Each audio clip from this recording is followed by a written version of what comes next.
DCN Army, and welcome back to a brand new episode. You are tuning in to Daily Crypto Network, where we keep you updated every single week on what's happening in the crypto space. Of course, if you are new to the channel, make sure you subscribe down below. This helps us in an enormous amount of ways, and we encourage you, of course, to join our path because we are committed to share with you the latest hot topics every single day in the crypto space. So, guys, make sure you enjoy the content, soak it all in, and we have a couple of announcements to share with you before we head into today's video. So a couple of new announcements. First things first, none of this is financial advice, as you guys are all familiar with. This is all just for entertainment purposes. Second thing is that we now have a public DCN Army channel, so you guys can also comment. If you guys have not joined our Telegram, we encourage you to do so. You will find the link in the description down below. Join our Telegram. Of course, we will share with you the latest updates, but now you guys can give us feedback, comment, and share those articles with your friends and peers as well. So all of that is perfect, and all of that has now been implemented on our Telegram finally. It's been taking a while, but bear with us. We are on the road to Web3, and as you guys know, it is step by step. So we've gathered a couple of articles in today's video, and we're going to go ahead and jump into that right now. As said before, this is not financial advice. Make sure you consider it. Make sure you consider chilling, enjoying this video, and just taking in what we're about to tell you. Boom. So first things first, some of the most notorious crypto exchanges, centralized crypto exchanges, such as Bybit and Huobi, have rushed to publish their proof of reserves to the world publicly to reinsure investors, especially retail investors, those who FOMO very quickly. A lot of other exchanges had to also publish their proof of reserves. This is because some exchanges are currently suspending withdrawals, and that is very worrisome for a lot of the retail investors. And this is all because of the collapse of FTX. What other way could we assure investors by not just publicly providing the liquidity that they have in their cold wallets? So, of course, Binance was one of the first exchanges to do this. Demonstrating it had roughly 40 billion in stablecoins, and other exchanges as well has followed suit. So that includes Bitfinex, OKX, which is in partnership with Manchester City, and KuCoin, which is a very popular platform as well.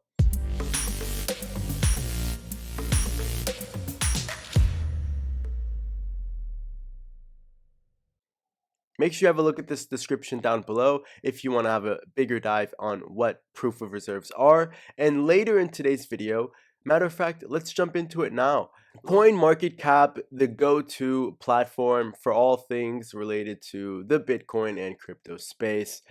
They've also launched a tool that follows the proof of reserves of these crypto exchanges. This also has come as a new feature for CoinMarketCap since the fallout of FTX. And this just displays the total amount of assets and public wallet addresses that these exchanges have.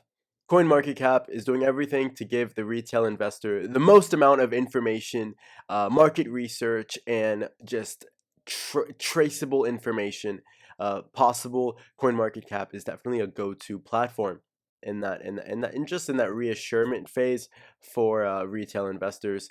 Moving on to another article in today's video, Ripple has partnered with Africa's focused remittances and payments firm MFS Africa. This will streamline real-time mobile payments for customers in 35 countries.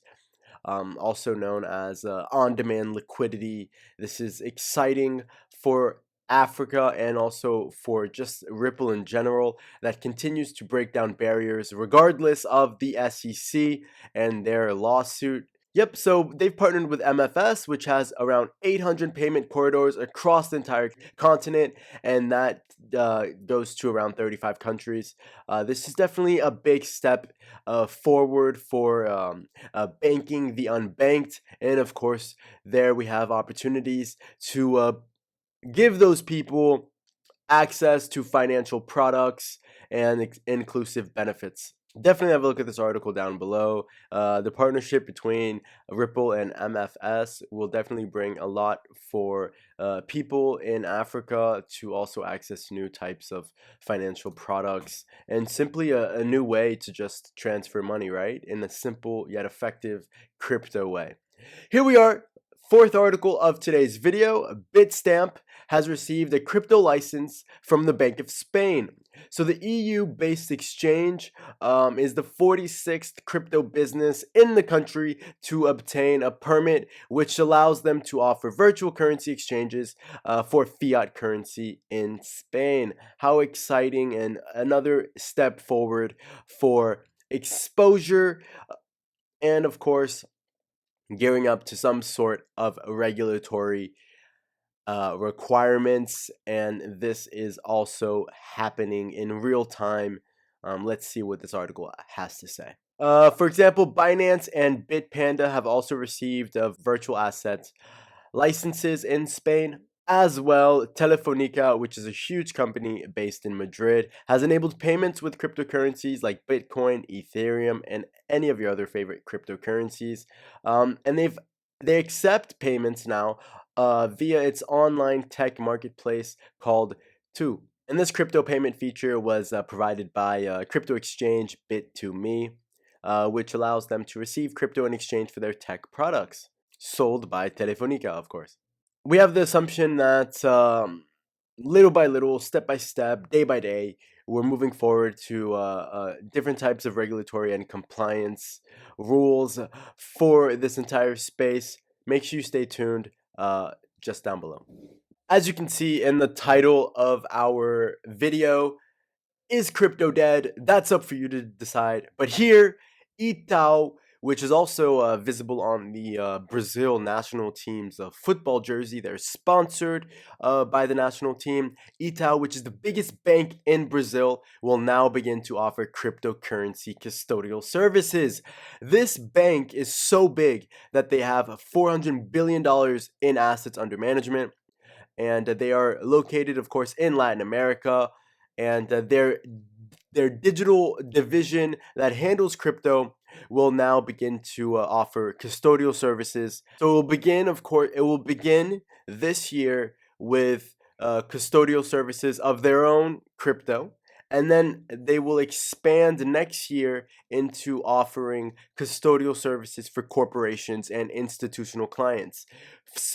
So far, they have not mentioned anything about retail investors being able to have their crypto in their custodial services. There's also the big digital bank, Nubank, in Brazil, that has also taken a lot of steps forward to for the retail investor. So it is still possible in Brazil to invest as a retail investor, as a regular individual, with the digital bank, Nubank. And you can also find this information within our Telegram, and that is also why we encourage you to join our Telegram, because there we have already shared over 1,600 articles in the past 1.5 years, and we will continue to do so. Crypto adoption in Brazil is really, really big. Type hashtag or just Brazil in our Telegram, and you will see all of the latest updates in Brazil related to cryptocurrency. It is actually mind-boggling at the speed and the rate that in which they're adopting cryptocurrency. Have a look for yourselves, guys.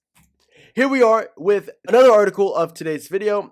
Pantera buys $140 million of Bitcoin. If you guys aren't familiar, Bitcoin is trending at a very low price, especially since the collapse of FTX. Retail investors have withdrawn their money, whether it was in FTX or elsewhere. They have fear, uncertainty, and doubt. And this is why the price has fallen. And so what has Pantera done? They've decided to purchase and buy the dip, $137 million worth of Bitcoin, and they have and they will continue to have that on their balance sheet. Just something that we thought that could be interesting for you guys to have a look at. All of these articles will be in the description down below. And last but not least, because you will tune in next Wednesday to a brand new episode. Make sure you subscribe down below, guys. JPMorgan has entered the metaverse space. That is because they registered a trademark for a cryptocurrency wallet. Yep, JPMorgan, the banking giant. I don't need to repeat myself. You heard it loud and clear, and you can have a look for yourself in the description down below. JPMorgan has officially registered a trademark for a cryptocurrency wallet, step by step. Back then, JP Morgan was not going anywhere near cryptocurrency, and today, look what we have in front of our eyes. Guys, we appreciate you so much for tuning into today's video. We are Daily Crypto Network, and together we are DCN Army, and we appreciate you all for tuning into today's video. Make sure you like, share, and subscribe. And of course, we will see you next Wednesday with a brand new episode. Ciao, ciao!